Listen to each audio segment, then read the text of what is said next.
Hola, saludos a todos, ¿cómo están? Saludos a todos. Hoy es 10 de abril del año 2020, Viernes Santo. Estamos en otro día más de esta cuarentena autoimpuesta, en realidad autoimpuesta, en esta también parálisis laboral que también se ha hecho necesaria para combatir esta pandemia. Estoy en Monclova, como ya les dije. Monclova es una ciudad en la que esta pandemia se ha ensañado. Es el epicentro en el estado de esta enfermedad. El día de ayer se sumaron 8 casos más, personas contagiadas, para llegar a 78 aquí en la localidad. Se ha informado que un nuevo doctor, un nuevo médico, se encuentra entre los contagiados. Se confirmó la noticia de que ayer causaba cierta confusión de esta señora que tuvo a su bebé recientemente, que se contagió en un velorio en Saltillo. Esta madre que tuvo a su bebé aparentemente se encuentra en buen estado, pero ella falleció. Se confirmó esa información. También se ha señalado que aquí en la vecina ciudad de Frontera Coahuila, que es una ciudad que está dividida de Monclova por una calle, hay 2 personas que también están contagiadas de esta enfermedad. Es decir, que en la región suman 80 personas contagiadas. Se han reportado que 3 personas ya están recuperadas de la enfermedad. Esa es una buena noticia. Es importante, bueno, les comentaba que hay unas muertes asociadas, es decir, muertes que aunque no necesariamente están vinculadas directamente a la enfermedad, pero sí personas que han fallecido en cierta forma en soledad, que han aparecido muertas por causas no especificadas. Aparentemente uno de ellos por cirrosis, se ha comentado algo así. Pero al final de cuentas son personas que se encuentran en abandono, viven solos, están en riesgo y han fallecido. Entonces hay que estar pendiente también de esa otra cifra. Yo considero que aquí en Monclova vamos a tener que esta contingencia difícilmente va a durar durante este mes. Seguramente se prolongará. Lo mismo que la suspensión de actividades en las escuelas, es lo más probable. Ahora, yo pienso que también ya tendrían que tomarse otras medidas, como por ejemplo, destinar un hospital para la atención de estos enfermos. Es decir, un hospital que se dedique únicamente a atender a personas con este tratamiento, o dedicar un hospital que se dedique a tratar todas las demás enfermedades distintas al coronavirus, atender a las madres embarazadas que están a punto de tener sus hijos y otras enfermedades, es decir, dejar de mezclar las personas enfermas con esta enfermedad del COVID-19 y del resto de la población, para evitar contagios, para que haya más seguridad y aparte más especialidad, para que con la experiencia los doctores vayan adquiriendo experiencia en cómo tratar esta enfermedad. Bueno, es así. Entonces tenemos ya 78 enfermos, 80 contagiados aquí en el área metropolitana de Monclova Frontera. Ya son 8 personas fallecidas, entonces son demasiadas. Y eso es con relación a la enfermedad. Yo les comentaba el caso de las personas de la tercera edad que han fallecido en países en Europa, Italia, Francia, España. Y les comentaba, bueno, que hay personas que ven la vida de manera más, más, más fuerte, ¿verdad? Con una mentalidad que no todo el mundo es capaz de hacer cierto tipo de actos. Me parece que esta enfermedad ha sido utilizada como para erradicar o deshacerse de personas de la tercera edad que se encuentran en situación de abandono, que también se encuentran en una situación de dependencia de otras personas. Les comentaba yo que me parece que es necesario legislar respecto a la eutanasia.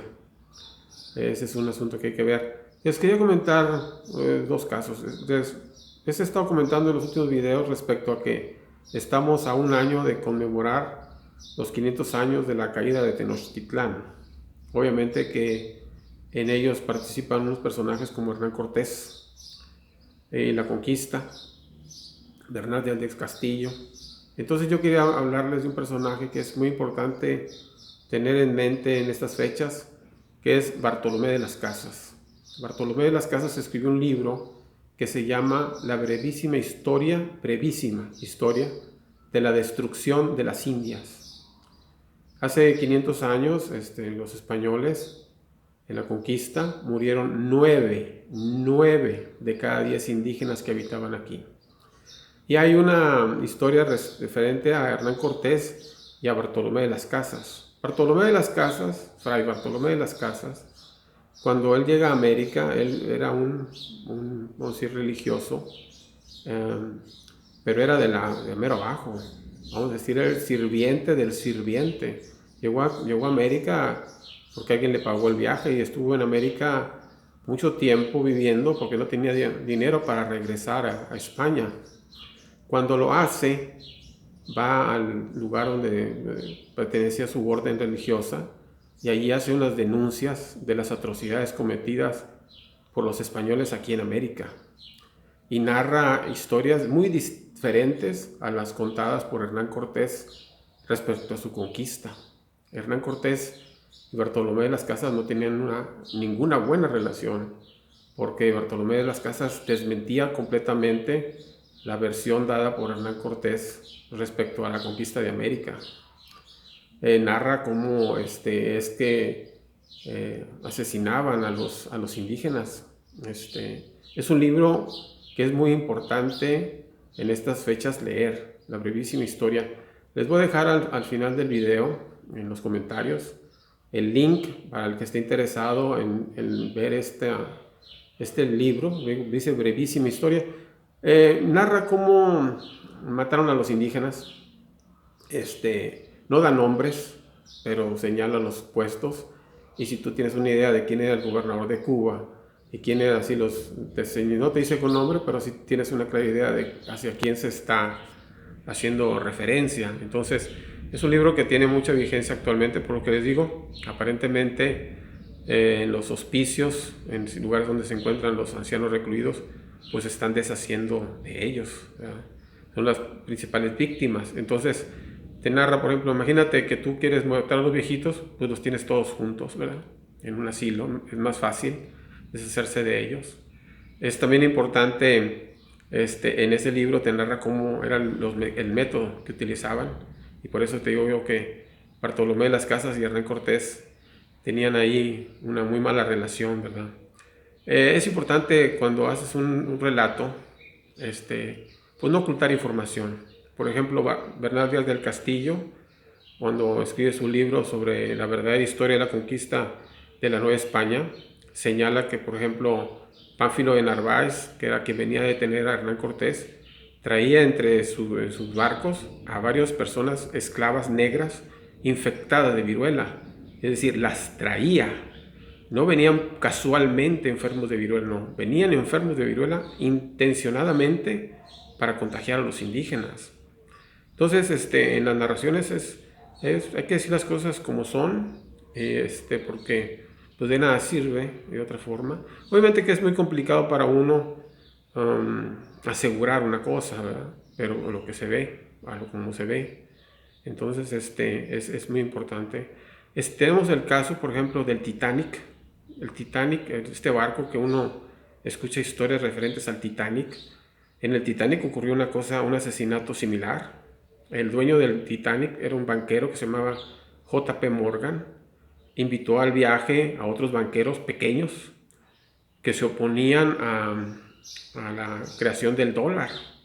El dólar, ¿se acuerdan que les decía yo que antes los bancos, cada banco emitía su propia moneda? Entonces los bancos pequeños, por muy pequeños, los bancos que habían en las ciudades, emitían su propia moneda. Entonces los grandes banqueros, vamos a decir J.P. Morgan, Wells Fargo y otros, que tenían más sucursales bancarias repartidas en los Estados Unidos, pues les convenía una moneda única. Entonces invita a estos banqueros pequeños a un viaje en el Titanic y a mitad, en la noche, a mitad del camino, se hunde el barco y se hunden todos esos banqueros que se oponían a sus propósitos.